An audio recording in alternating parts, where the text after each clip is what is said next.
Hey, science explorers! Welcome to Wally's Wacky World of Science. I'm your host, Wally the Water Drop, and I am just dripping with excitement to hang out with you today.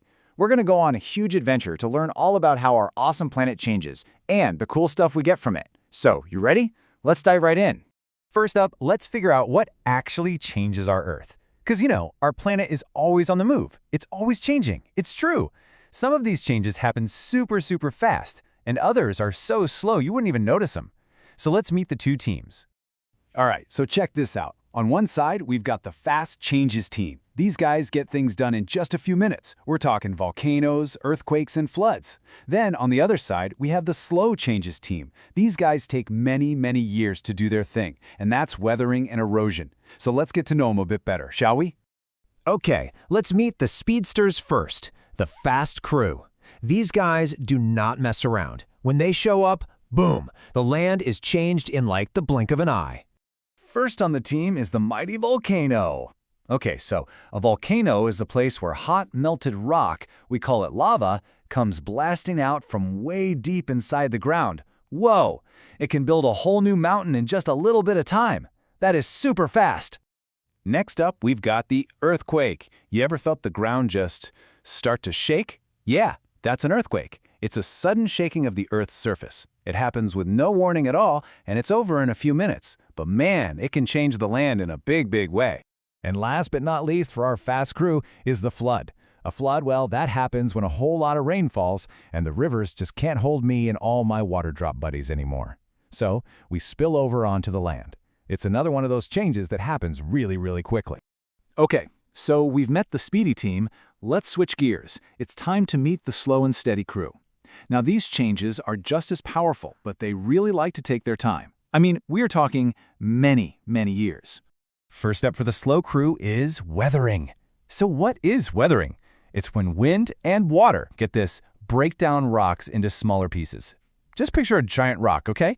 For thousands and thousands of years, wind blows on it, rain falls on it, and slowly, little by little, it just crumbles into tiny pieces, like sand.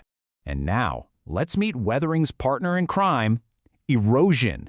See, after weathering breaks the rocks all down, erosion's job is to move those little rocks and all that soil to a new spot. Just remember this little trick. Weathering breaks it, and erosion takes it. They're a team, and they work very slowly. But wait, the Earth actually has superheroes that fight against erosion. And you know what they are? Plants. Yep. Their roots act like a giant strong net, holding all the soil together. They're like the Earth's anchors. They make sure wind and water can't just carry the ground away. How cool is that? You guys are doing an awesome job. I think you're ready for my all-time favorite game. It's time to play Resource or Product. Here's how it works.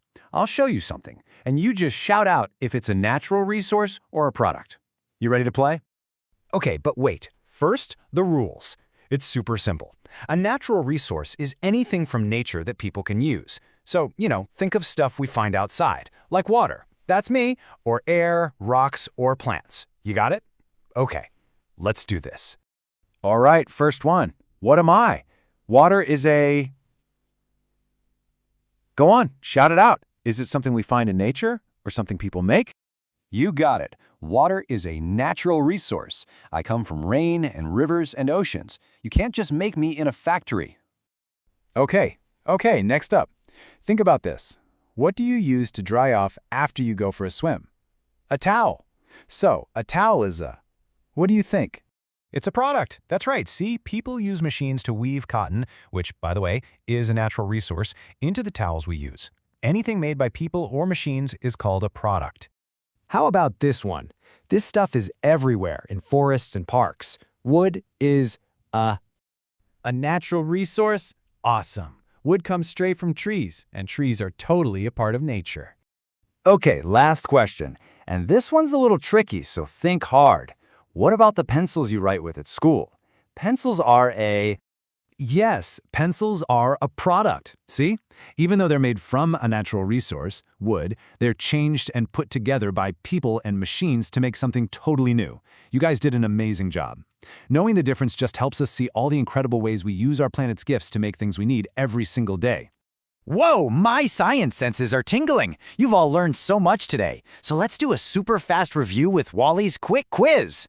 I'm going to read a sentence, and you just tell me if it's true or false. Let's go. Okay, here's the first one. Earth is always changing. Some changes are fast and some are slow. True or false? That is true. Great start. Next up, trees and other plants do not help stop erosion. What do you think? That's false. Of course they do. There are erosion superheroes. Okay, how about this one? A natural resource is anything from nature that people can use. That is true. You got it. Two more. Weathering and erosion are examples of fast changes. Nope, that's false. There are slow and steady crew, remember? And the last one, a product is something made by people or machines. That is absolutely true. You got them all. You did it! You are officially a science superstar. You learned all about how the Earth changes and the huge difference between resources and products. Thanks so much for exploring with me today. Always remember to stay curious and keep making waves. Bye for now.